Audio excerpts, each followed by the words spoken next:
Okay, what's your why? Like, I do this because. I do this because I was in the streets and I was about to get a life sentence. That's what I was about to get. If I had kept going the way I was going, I would be somewhere and they would be calling me the GOAT and I would have a life sentence. But I wisened up. I ain't want to get sacrificed for you to call me the GOAT. Right. Because that's what really happens. We get sacrificed, then they call us the GOAT. And I said, no, I want to do something different. I already did 10 years in prison. You know what I'm saying? I already did 2 bids. I ain't want to go back to jail. I ain't no snitch. And I feel like, because at the end of the day, I seen who came and seen me in my last 2 bids. I can count them on my hand. Cuzns T, we making move, we just might go and make the news. Brand new episode every week, yeah, we dropping heat. Got a 7 with the juicy questions, this unfiltered tea. When you sit up on this couch, you bitch just like some family. There go Boo behind the scenes, he's securing. What's up, y'all? It's your girl, Goddess7, and this is Cuzns T Podcast, where I talk to entrepreneurs. I also talk to creators of all genres, and they give y'all some gems, and sometimes we talk about hot topics or whatever. But today, y'all, today's guest, listen, this is a special guest, Cuzns, because he doing something that ain't coming in our community. So, first of all, he a serial entrepreneur. He's a real estate investor and a real estate developer. He does credit repair. He assists with personal and business funding. He's in the entertainment industry, and he's also an artist manager. So again, like I said, serial entrepreneur, y'all. He got a lot going on. Chedda man in the building with your favorite cousin. Chedda man, what's going on? What's that? What's happening? How you doing today? I'm all right. Okay, so today, like, with everything you got going on, you got a lot going on, especially in the entertainment industry too. You're big in the entertainment industry, but I want to kind of focus like on the real estate, the business funding, and the credit part. Okay, because again, that's something positive. You know what I'm saying, for our community. Yeah. So how long have you been into real estate? I've been in real estate for probably about 8 years. 8 years? Yeah. Okay. And how did you get into it? I mean, my fault. I'm wrong. I've been in real estate for about 4 or 5 years. About 4 or 5 years. And I got into it. A lady introduced me to real estate. She introduced me to real estate. We did a deal. Where we were supposed to get a house and flip it. So we paid like $150 for the house. We were supposed to get it, flip it. Paid $150. We were supposed to put another $150 in it. And sell it. It was appraised at about $450 after it being fixed up. So we paid $150 for it, and then she called me back like a week later. Somebody was wanting to purchase the property from us for $250. So she sold it, and she gave me $50,000 profit, and she kept $50,000 profit. So I made $50,000 in 1 week without doing anything. And right then, that's when the light bulb went off. I was like, I've been doing the wrong thing. Yes. Okay. Can you tell the cousins exactly what you do now when it comes to the investment side? So I mainly do new construction. So I buy land and I build houses from the ground up. Yes. Okay. So as an investor, like, what's some of the things that you look for? Well, you say you buying land. So what's some of the things that you're looking for when it comes to buying the land that make you say, I'm going to get this land? Well, what I just want to make sure, a lot of times you want to make sure that the land is buildable. You know, make sure that it's buildable. Make sure, especially when you're buying like land, lots or pieces of land in the city, make sure it has city water, city sewer, at least access. Even if it doesn't have water and sewer already there, at least have access that you can get water and sewer there. And make sure, you know, if the dimensions are right. So a lot of times you have to have so much road frontage to be able to build on a lot. So I check those things and make sure, everything is good with it. And after that, it's kind of start the process. So would that be like kind of the development process right there? Well, actually, the yes, that is the development process, but also the development process is, so I'm going into multifamily. So I'm going into multifamily, and so it's more of a, development is more like, sometimes you might buy a acre of land. And in a lot of cities, you could buy an acre of land and then you could subdivide it and turn that into 6 lots. So what could be one house, if you develop the land properly, you could put 6 houses there. Yes. Okay. So you started off with like doing a house. What made you switch over to the land? Well, I seen that was where there is the most profit, and it's like the less to me, the less problematic. I do fix and flip, like that's, people flip houses, but when you flipping houses, you don't know what you're getting into. You know what I'm saying? Because you can look at a house and you can kind of guess what's wrong with it, but when you tear those walls back or open that floor up, you don't know what's there. You know what I'm saying? And it's a process where you got to tear out, fix, and then put back. But when it's new construction, you already know it's the same. It's basically the same process. It's like Lego blocks. You know what I'm saying? Do this, do this, do this, do this, do this, and then bam. You got a whole structure there. Okay, so once you find the investment properties, like for the land and for the houses, you gonna need a team. So can you talk to the Cuzns about what kind of people you would need on your team and how do they find those people? Well, the main thing you need is, if you're not a general contractor, you need a general contractor. The general contractor pulls the licenses. The general contractor he goes to the city and pulls the license and makes sure, before you can start any type of construction or anything, you have to have a license for that, You'll also need somebody an architect for your blueprints, Whether if it's a new house, you need the blueprints, and that's the whole diagram of everything from A to Z, basically, that this house needs. It's all, the blueprint might be like 10, 15 sheets. It's starting from the ground to the whole structure, how the roof is shaped, everything. So they'll have to find someone to make them a blueprint? Yeah, your architect, yes. Okay. Yeah. But I mean, it's a lot of places, you can buy them online, stuff like that. What you think about the ones online? They be pretty good? Well, some of them are. But some different areas require, even if you buy it offline, you might have to take it to a architect and have him stamp it and just make sure that everything is correct on it. Okay. Yeah, it just depends on the city or town or that you're in, yes. Okay, so they need the architect and they need the general contractor. They need anyone else? Yes, so you need, you're gonna need electrician, you're gonna need a plumber, you're gonna need someone to handle the HVAC, you're gonna need a framer. Framing is that's who puts the wood, everything together. So you need a framer, you need a roofer, you need someone to put windows in. I mean, everything that you look at, you need someone to put the flooring in,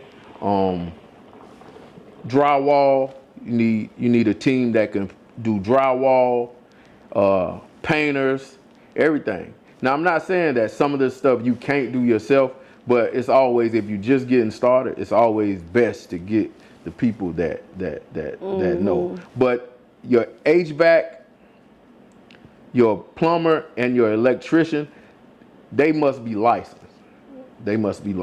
Okay. Yes.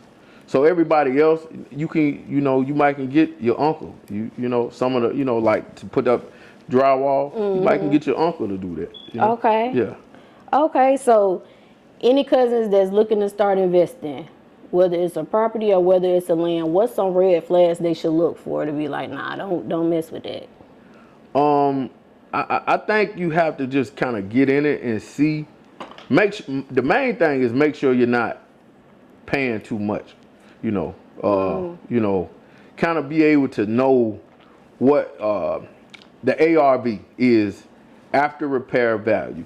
Okay. You know, so if basically the houses in this area same size, just say for instance, 1,200 square foot house, right? 12 square foot house on this block. Most of them are selling for 300,000, right?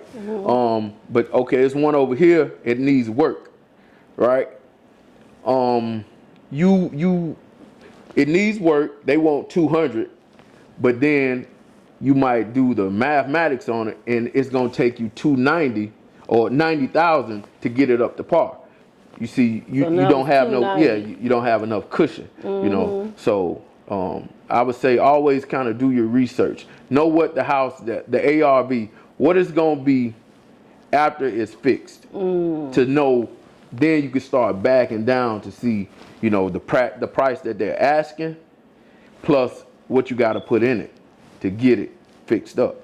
Now, if they want 150 for this house, and you know, after you didn't call some people in to give you a general idea of what it's gonna cost, and it's gonna cost 50, and they want 150 for it, now you should be at an all-in cost of 200. But if the ARV is 300, then you know, okay, you're gonna make 100,000. Yeah, or you got 100,000, basically 100,000 in equity. Yes. Okay, how do you know what the ARV is? So you basically you can get it appraised, or you can kind of just look at do a market analysis, or get someone to do a market analysis for you. So a 1,200 square foot house is more 1,200 square foot houses on this block. Just kind of look. You can even look at how much they paying for their house, or what it's cost, or you can even, you know, just as a general knowledge, look at Zillow and see what Zillow says that house is worth. It may not give you an exact price, but it'll kind of put you in a range. Right. Yes. Okay, that was some good information right there. Yes. Okay, so right now, like the prices on houses went up. A lot of people not buying houses right now. It's like the seller's market. So when you think it'll be a buyer's market again? Well, it actually is a buyer's market, because the interest rates went down some. Okay. But I would tell anybody right now that we are at the bottom of the new high. So it is, you know, I know a lot of people. It's only gonna get higher. It's only gonna get higher. A lot of people thinking it's gonna get lower, but it's not. It's you know, housing prices change. You know, they stayed cheap for a long time, but you know, right now, the average, I think the average home price in Charlotte's probably about somewhere between 350 and 400,000 or something like that, and that's on average.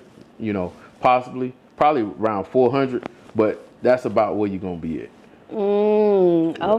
Okay. What about refinancing? How long should a person have to wait to like refinance their house, you think? I think it's up to the person, and if it's better, you know, if it serves a purpose, you know, refinancing. What are you gonna do when you refinance? Are you refinancing to take the equity out, or are you just refinancing trying to get a cheaper mortgage rate, or what? Because if people don't know, when you do refinance, it comes along with closing costs. It comes along with costs, you know. So it's like, now I would say this about, you've seen everything go up in probably like the last 4 or 5 years. Now maybe if you bought a house, like for instance, bought a house for like 200,000, about 6-7 years ago, and it basically almost tripled in value. You know what I'm saying? I bought a house, and so now it has a lot of equity. It has probably about $300-some thousand in equity. Now, if that was the case with somebody else, and they wanted to refinance, then they could. But if you're just refinancing just to refinance, I don't think that's a good, Because the equity, you could take that money out and do something with it. You could take equity out if you have a plan. I always tell people, one thing about it, always have a plan with what you're doing. Don't just get the money and go buy shoes. That's even with credit. Don't just get the money and the name of the game is the assets. So it's people say chase money. You're not supposed to chase money. You're supposed to put yourself in position with assets so that the money chases you. The money follows the assets. Money follows assets. If you get the assets, if you get enough assets, the money will come to you. You won't have to chase it. Yeah. Okay. I know that's right, Chedda. The Cuzns appreciate you tonight because this is some good information right here. Yes. Okay, so you went from being an investor to moving it up to development. What made you want to tap into the development side? So it's always you want to grow. You always want to get bigger. You always want to do bigger and better things. Like I'm putting together a situation where I'm going to be doing somewhere between 20 to 30 some townhomes. That's what I'm working on for the year. How long? Say you want to get into real estate and say you got a house and would it be a good or bad idea to kind of let the house pay off itself by like renting it out? Of course. That's the way the rich do it. They let someone else pay the mortgage. That's what they do. They so it's all about they use debt to buy assets. So it's a method. It's called with like flipping houses. It's a method called BRRRR, which is BRRR. So it's buy, repair, refinance, and repeat. So that's what they do. Okay. Yeah. So can you tell them what exactly you do for when it comes to the development part? That's what I do. So basically, development starts when I take the land and then I transfer. I put a house on it. So that's development. Okay. I'm developing this land into basically a home. It's nothing. It's just raw land. So it's a lot of different steps I have to do to making this a home. Okay. And like I told you, the project that I'm getting into. So now I'm going into multifamily. So right now I'm doing like duplexes. I'm doing a couple duplexes. So I'm taking land and building duplexes. So that's multifamily, but it's also considered single family. But so it's two houses basically on that one piece of land. And what I'm going into is where I'm taking this land, this deal that I have on the table now. So I'm taking this land and I'm going to put probably, just say on average, 30 townhomes on this one piece of land. Okay. What about the funding for investing in development? Do you do hard money loans? Yes, I just started kind of dealing with hard money loans. But I tell anybody it's up to you to how you do. But my advice is get your credit together. Because when you can get your credit together and you can start getting business credit, then you have right now there's a lot of 0% interest, credit cards that are out there that you could get. So they may be 12 months, 18 months, 0% interest, credit cards, business credit cards. And a lot of them have high limits, 20, $30,000. Yes. Okay. And for the cousins that don't know exactly what a hard loan is, can you kind of tell them what that is? So a hard money loan is the lender will give you the money to buy a house. So they'll give you the money or some of the money to buy a house. Probably. So if say a house $200,000. Most times with a hard money lender, if you was buying a house $200,000, they want you to come to the table with 20%. So $200,000, they want you to come to the table with $40,000, and then they will finance the rest. But also what they will do is they will do 20%, you do 20% of the total cost, but then they'll say they might do 80 to 100% of the rehab. So they may give you 80 to 100% of the money to rehab the house. On top of the other money? Yes. Oh, okay. So besides having that 20%, is there any other qualifications that you have to have? Yeah, it's just different. It's just the different lenders that you find. Some lenders want you to have certain credit scores. There's certain lenders want you to have experience. They may want you to already be able to have done, so many houses or something like that. Okay. Yes. And then credit scoring for that, what they need, like a 700?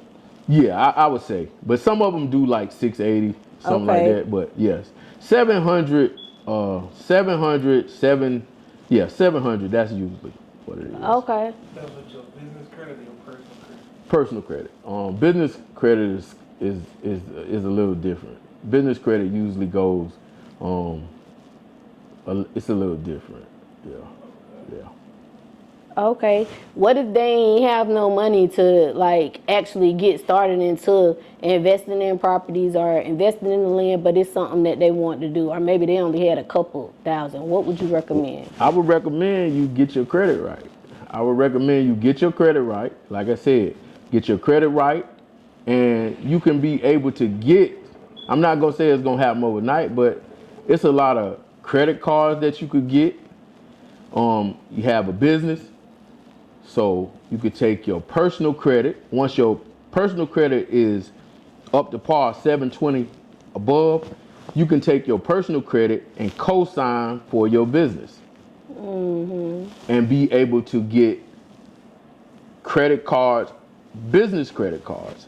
Like I said before, these 0% interest credit cards. Yes. Okay. How long does it take for a developer to actually see the profit of the investment? It all depends. Or like an average time frame? Well, I like to say if you're doing a fix or you're doing a new build, I like to say try to finish it within 6 months. And then if you're selling, give yourself a couple months, after you finish to sell it, or you could refinance it.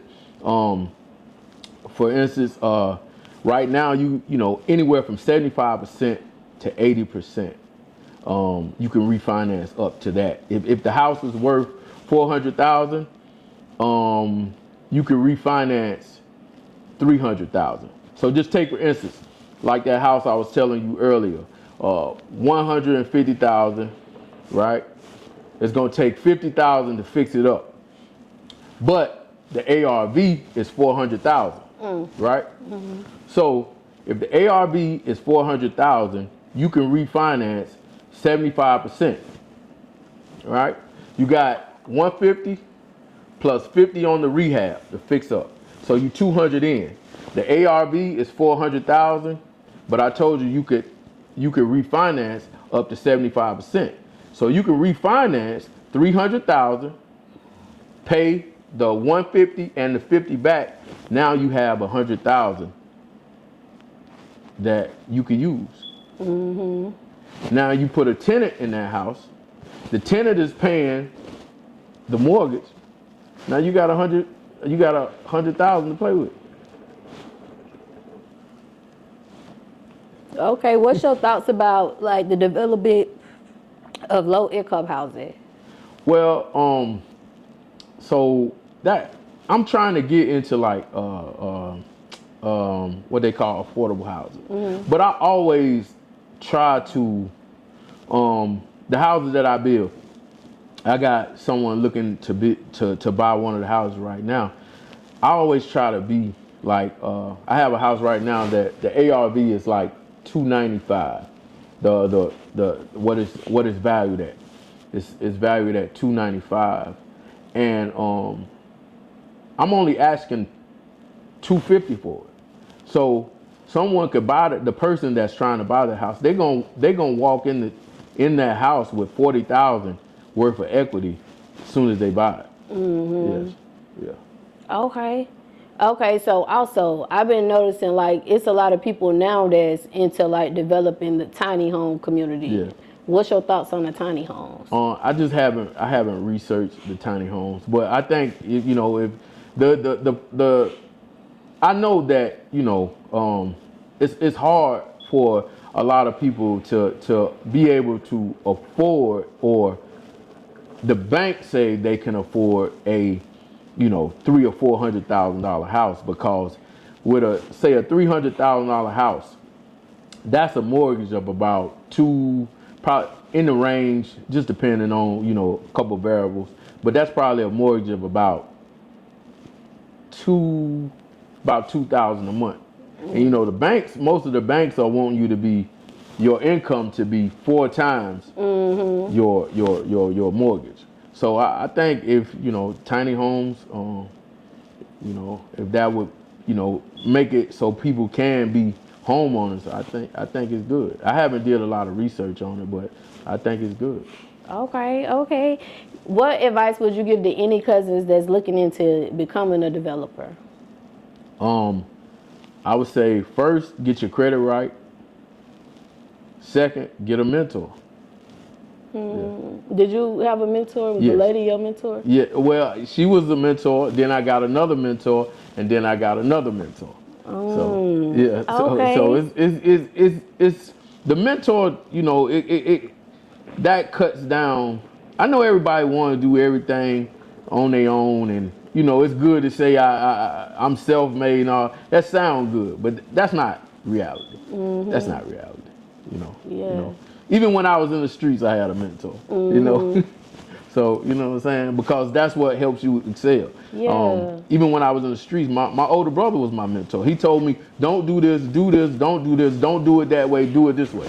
You know what I'm saying? So that cuts out a lot of, I've seen a lot of people my age, they was making a lot of the mistakes that he was telling me to look out for. Yes. Okay.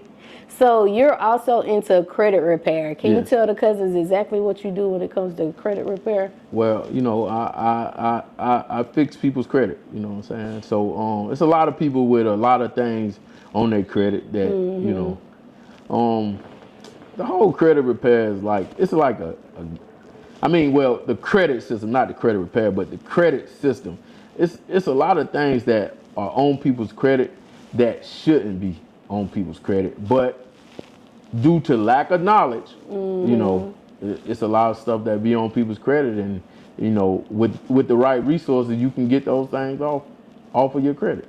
Okay, so like with your service, let's say they come to you for help. How long is the average time for someone to take their credit score, let's say from 500 to 700, if they come work with you? I tell everybody, 9 out of 10 times, a person, they didn't mess their credit up their whole lifetime. So I would like to say, give it 6 months. Give it 6 months. But you'll probably start seeing results. It could be faster. You'll start seeing results in the first 2 months. So you got credit repair, and then you got credit building.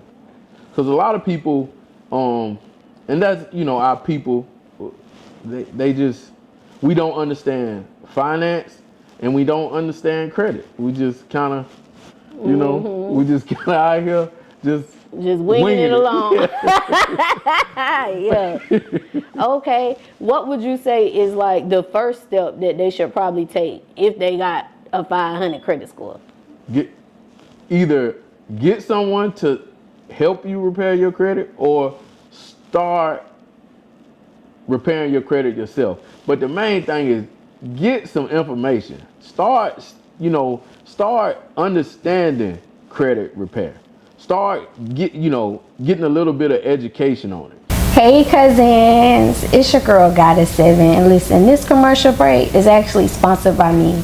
Y'all make sure y'all go to Amazon and get this manifestation journal, 369 21-day manifestation journal. I'm gonna help you manifest all of your dreams, everything that you're inspiring. I'm gonna help you get there. I'm gonna guide you in this journal.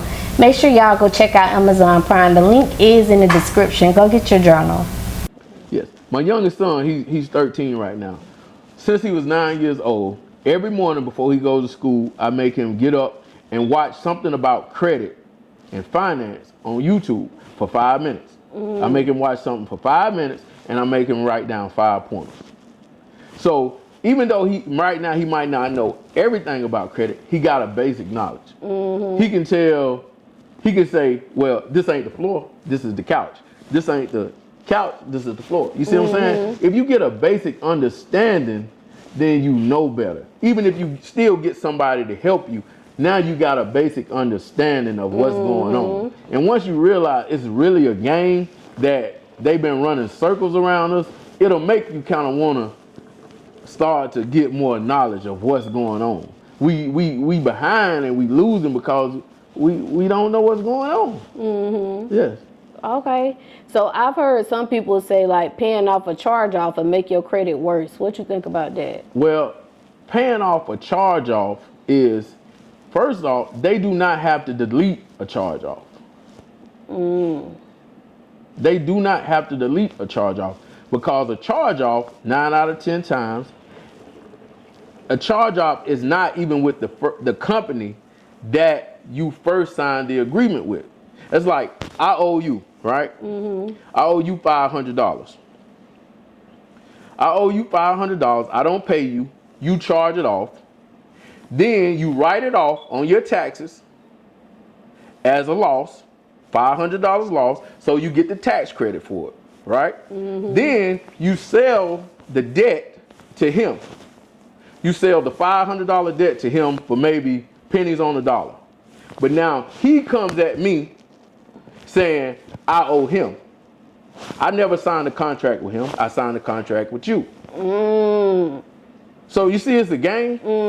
They playing a game and we don't know. Right. So technically I don't owe you shit because I ain't signed no contract with you. Right. Now that was a gem right there. So what you do about those type of accounts? So you have to dispute them. You have to know how to dispute them, but they can be disputed. Because I didn't sign a contract with you. I signed a contract with her. You see what I'm saying? What about repossessions and bankruptcy? It's the same thing. First off, most times people shouldn't even. That's one of the things I see. People are filing for bankruptcy, and they shouldn't even be filing for bankruptcy. You don't even have, most of the people filing for bankruptcy don't even have anything anyway. So what are you filing for bankruptcy for? Because their credit bad, that's what. But the bankruptcy is supposed to be like, okay, I can't afford to pay nobody, let me keep what I got. Most people don't have nothing anyway. Okay. They just filing for bankruptcy. You don't even have nothing to keep. So when you think it's a good time to file bankruptcy, like if you owe more than 15, 20,000 and you can't get what? No. So the real game is use the debt. You know, you're supposed to use the debt. Don't. So we so prone to cash, and chase the money, and that's not even the way that we should be thinking. We think in the wrong direction. We need to get some information. That's our first thing. Get some information, get some knowledge. These people are running circles around us because we do not know. So when you say use the debt, how they gonna use the debt? So you use the debt, you leverage the debt. Like I just told you. you can get these credit cards, you can get the hard money lender, and you can buy this house I see what and you said. can build this house. Yeah. Just like the streets. The plug, what am I using when I'm dealing with the plug? I'm using debt. When I'm in the streets, the plug fronts me. He fronts me. 20 a piece. Here you go. Yeah. That's debt. But I know I can take them and I can sell them for 22 a piece. Right. I pay him his 20 back. I'm not worried about, I'm in debt with the plug. No. I can't wait to see him. Right. It's the same Let me thing. get this debt so I can make a profit. You see what I'm Okay, saying? yeah. It's the same thing. We just ain't been looking at it right. That's all it is. The plug, why is he giving it to you? Because your face is good. That is, you have good credit with him. It's the same thing. It's no different. All I did was take the same rules from here and apply them here. That's all I did.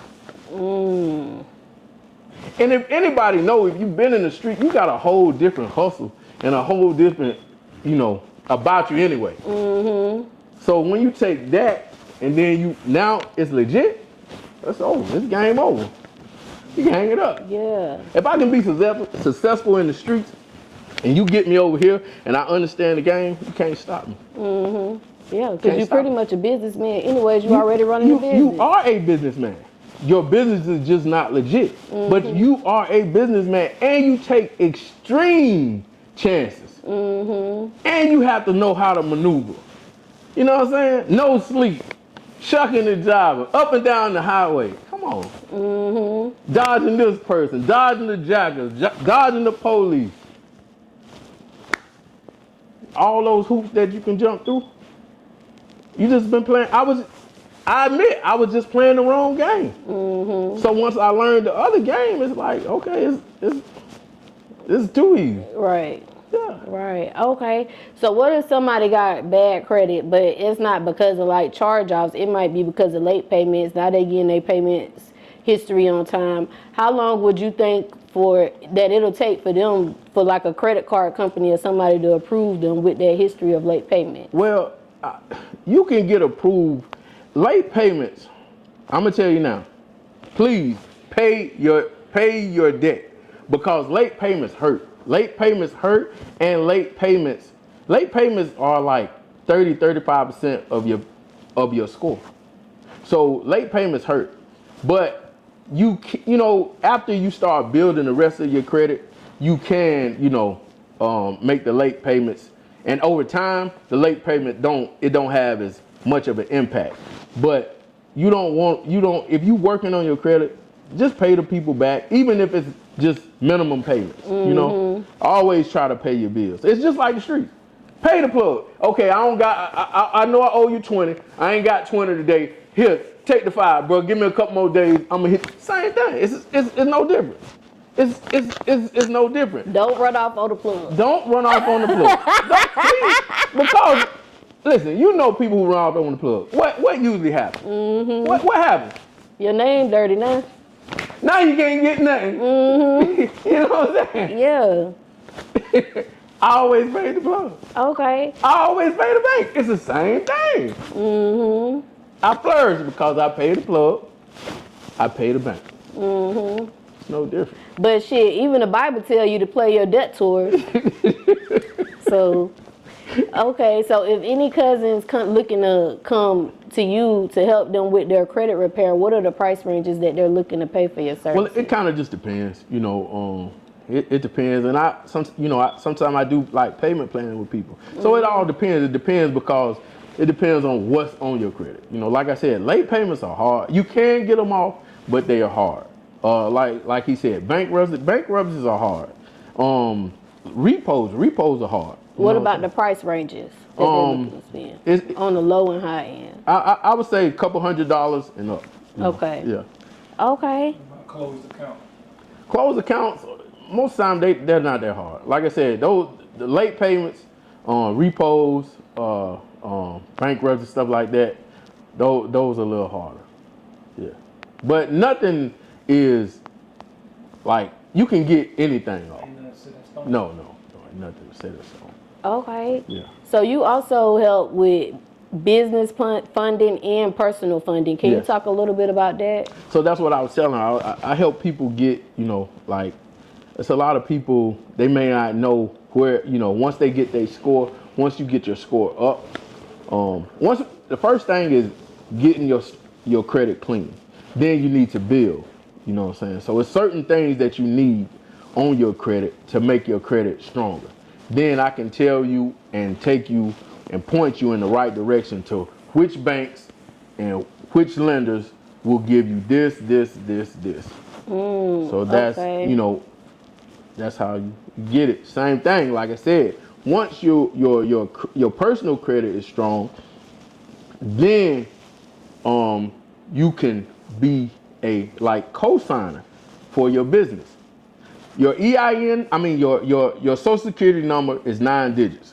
Your EIN number is 9 digits. Mm-hmm. To the government or whatever, you are an entity and your business is an entity.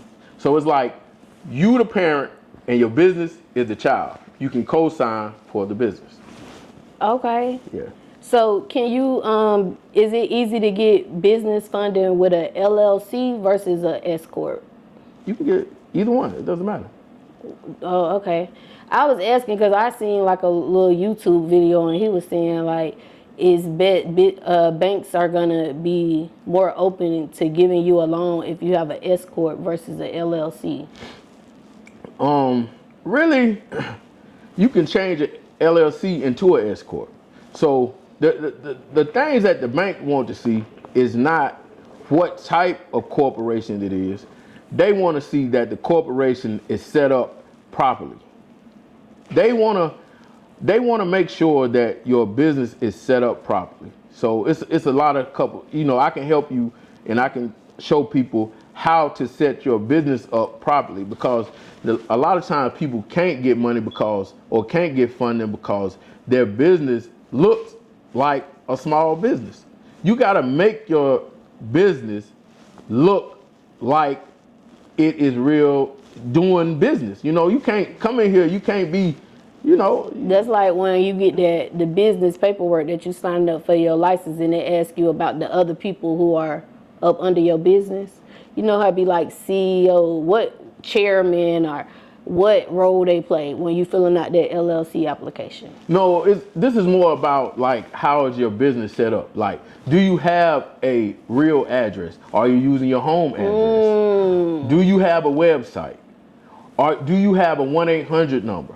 See, you have to make your business look big. You see what I'm saying? A lot of times, it's us, we like to do, we try to cut too many corners. Right. We want to cut corners with everything. We want everything got to be, let me find out a way to cut a corner. And that's what sometimes that holds us back. Make your business look like it's a big business. Get your business plan. Have everything together. Have everything in order. Yeah. Okay. Because now that's what the banks like to see. You playing a different game. They like to see people with their stuff together. The plug like to see somebody who can really do what he say he can do. Right. That's it. Right. And if I got all these other people with real business addresses and all this, why would I give you a loan over this person? There you go. Yeah. Okay, so we're going to get into some questions.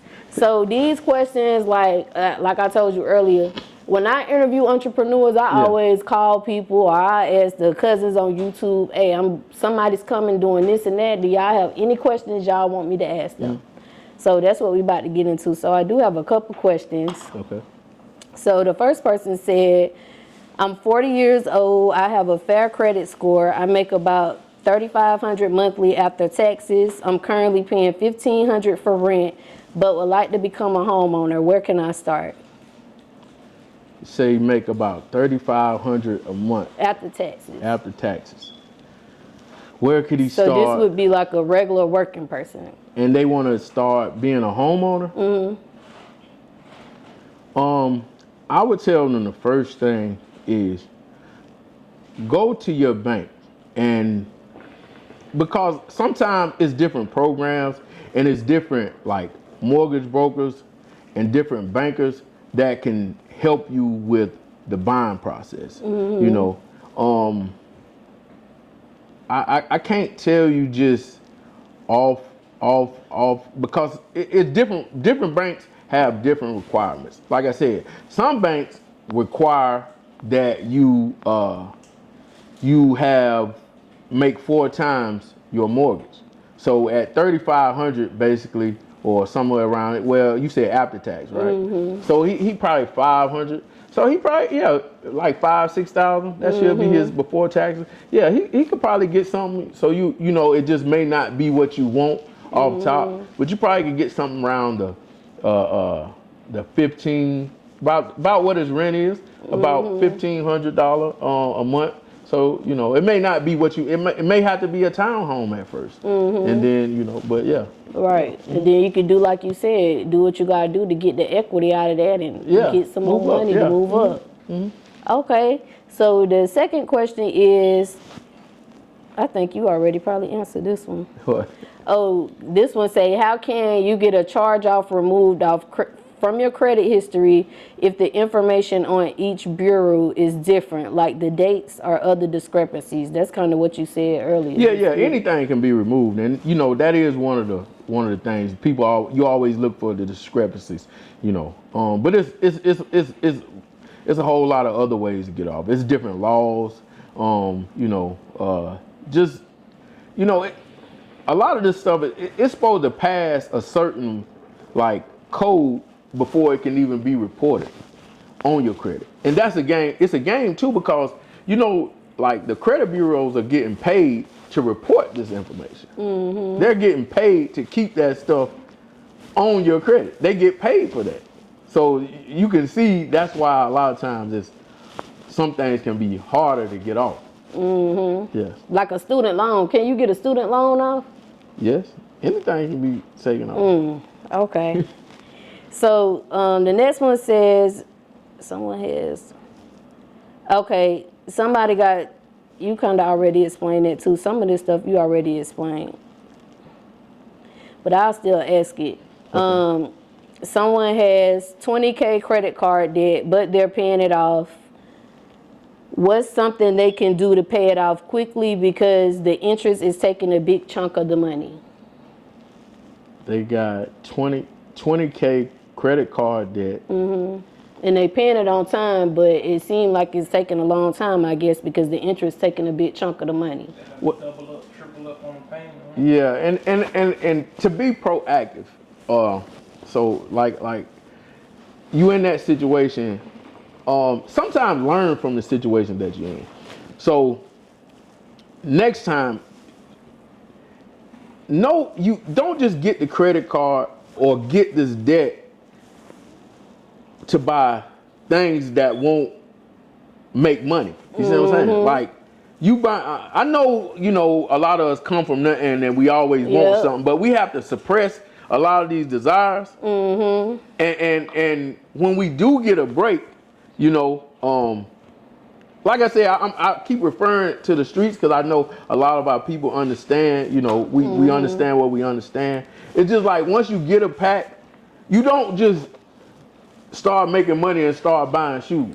You stack, you know what I'm saying? You hold it back, you know, until you can make the pack flip. Once you can make the pack flip, then you can splurge a little bit. But don't go and buy bottles and stuff as soon as you're making money. Now you don't got the plug's money. You see what I'm saying? Same thing.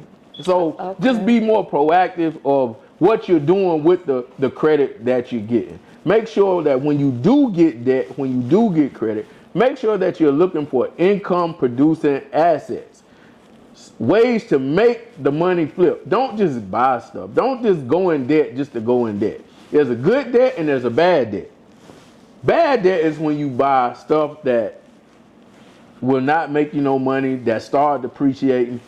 Buy things that appreciate in value. Real estate appreciates in value. Every year it appreciates. Buy things that can make you money. You know what I'm saying? Invest in a business.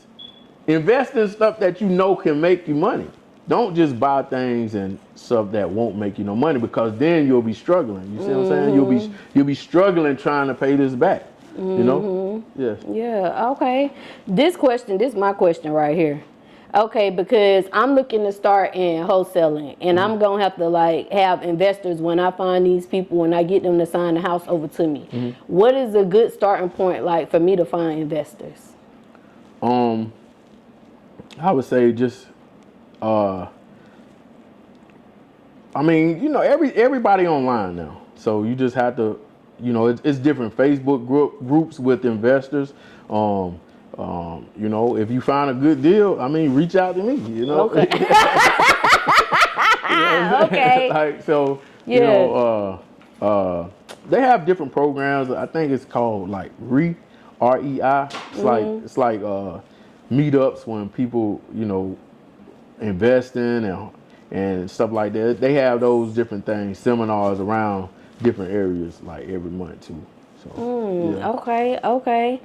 All right, so this is the next question from the Cuzns. Yeah.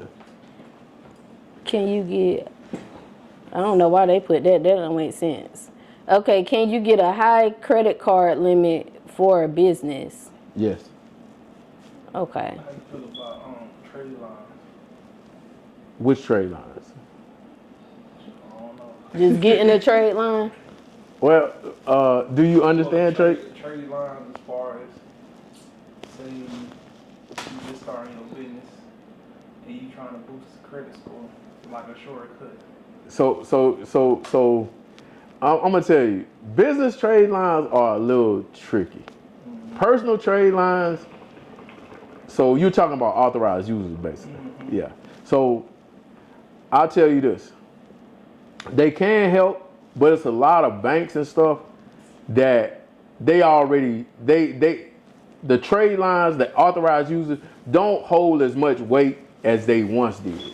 So now banks want to see you with primary trade lines. That's the trade lines that are yours. So anything on your credit is a trade line.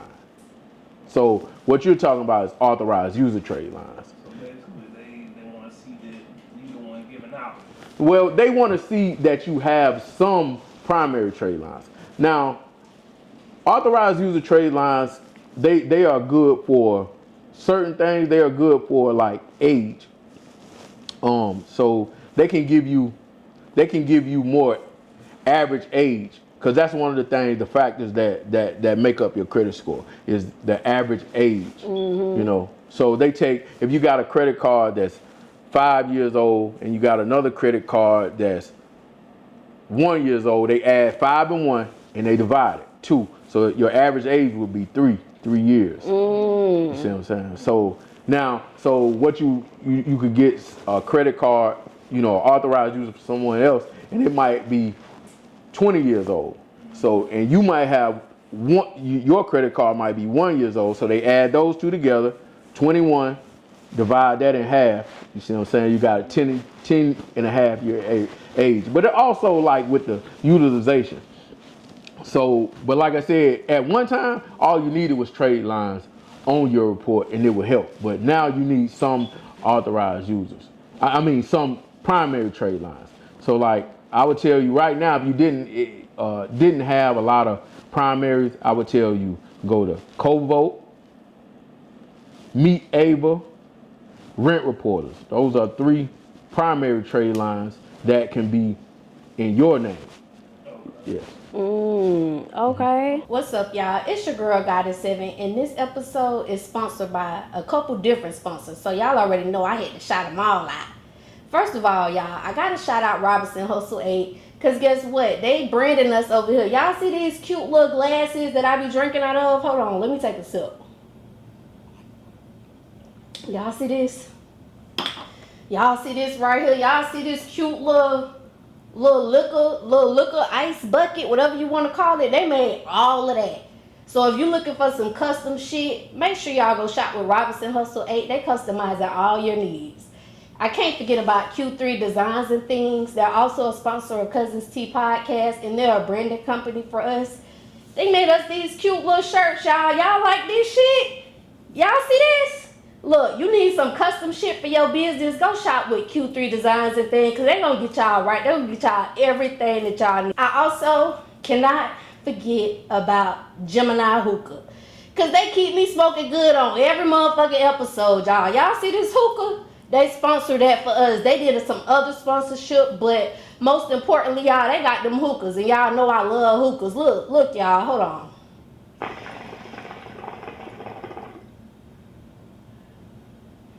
See that cloud? See how that smoke just come out real thick, real cute or whatever? You could be smoking like that too, y'all. Go shop with Gemini Hookah. They got these ice packs. They got these portable hookah tips. You can take this thing anywhere with you.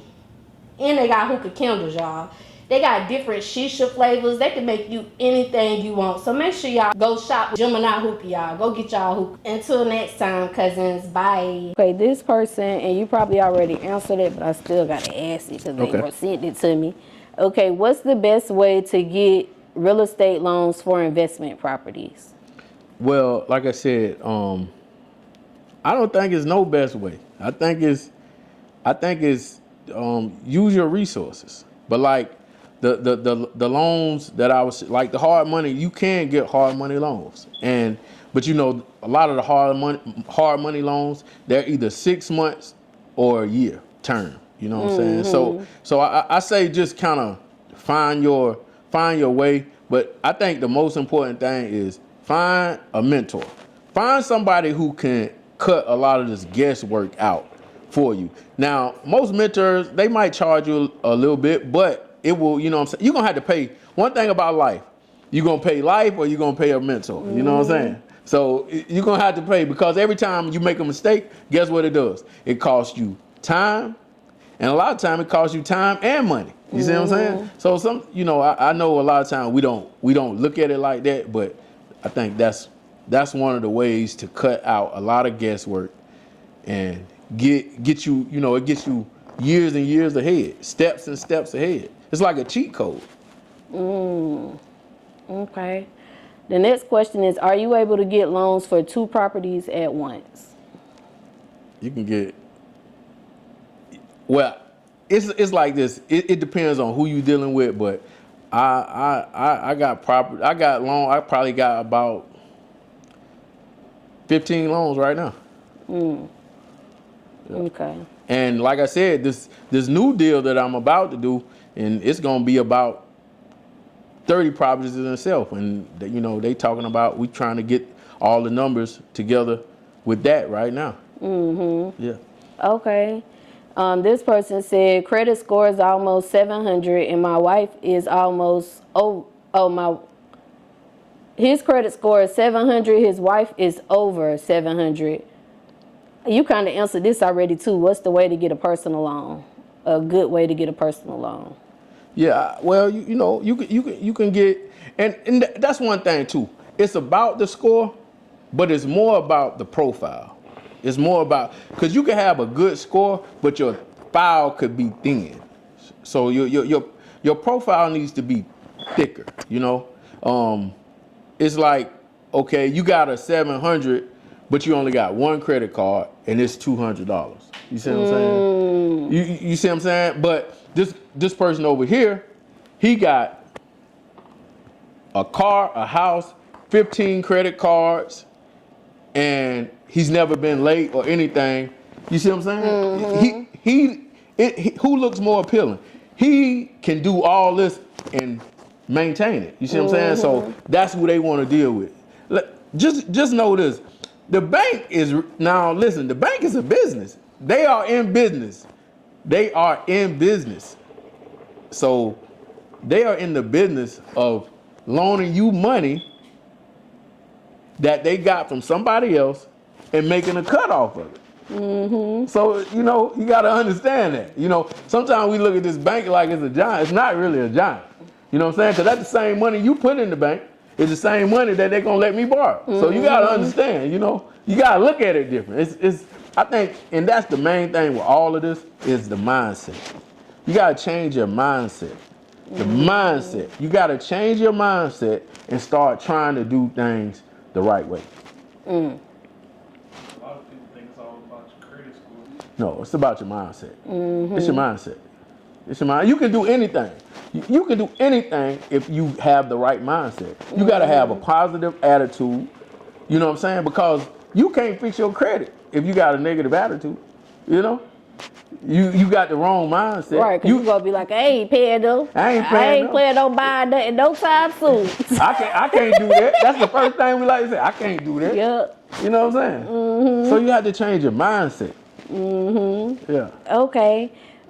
Is it smart to get home equity loan, and what's the highest percentage we should pay on an equity loan?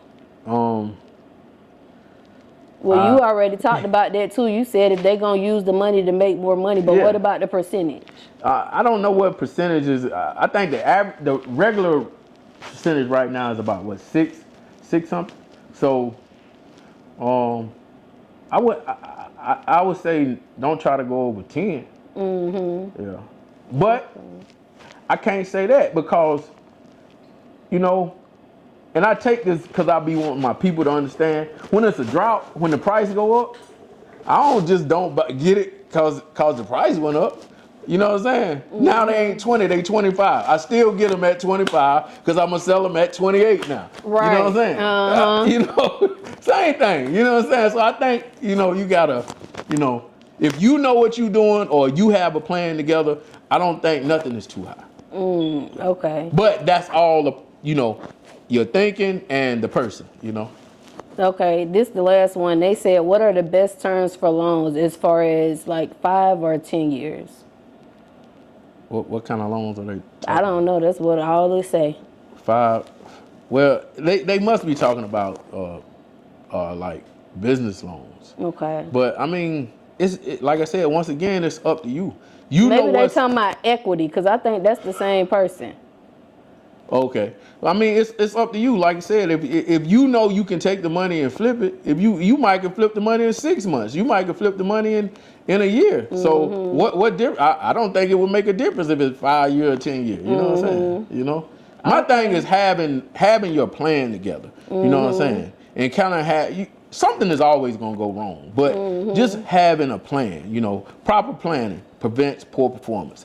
You know, having things in order so, you know, the worst just don't hit you out of nowhere. You know, having a reserve, you know, set some money aside just in case something does go wrong, you know, just like that. Be prepared. Okay, so these next set of questions is like the questions I ask everybody that we about to get up out of here. Okay. Okay, what's your why? Like, I do this because... I do this because I was in the streets and I was about to get a life sentence. That's what I was about to get. If I had kept going the way I was going, I would be somewhere and they would be calling me the GOAT and I would have a life sentence. But I wisened up. I ain't want to get sacrificed for you to call me the GOAT. Right. Because that's what really happens. We get sacrificed, then they call us the GOAT. And I said, no, I want to do something different. I already did 10 years in prison. You know what I'm saying? I already did 2 bids. I ain't want to go back to jail. I ain't no snitch. And I feel like, because at the end of the day, I seen who came and seen me in my last 2 bids. I can count them on my hand. So I need to do and take care of those people that I know are in my corner, and I need to do better. And I need to start thinking wiser. I ain't no dummy. If I can do all this and do that, if I can go coast to coast, you can't tell me I can't run circles around this, you know what I'm saying, this area. All right, so I said, well, look, I need to do something better, and I need longevity. And I started using my head. And I said, look, I want better. I want better for my family. I want better for me. And I also, now what I'm doing, I want to show people that were or in the same situation that I was, that it is another way. Yes. Okay. What's one thing that you want the world to know about you?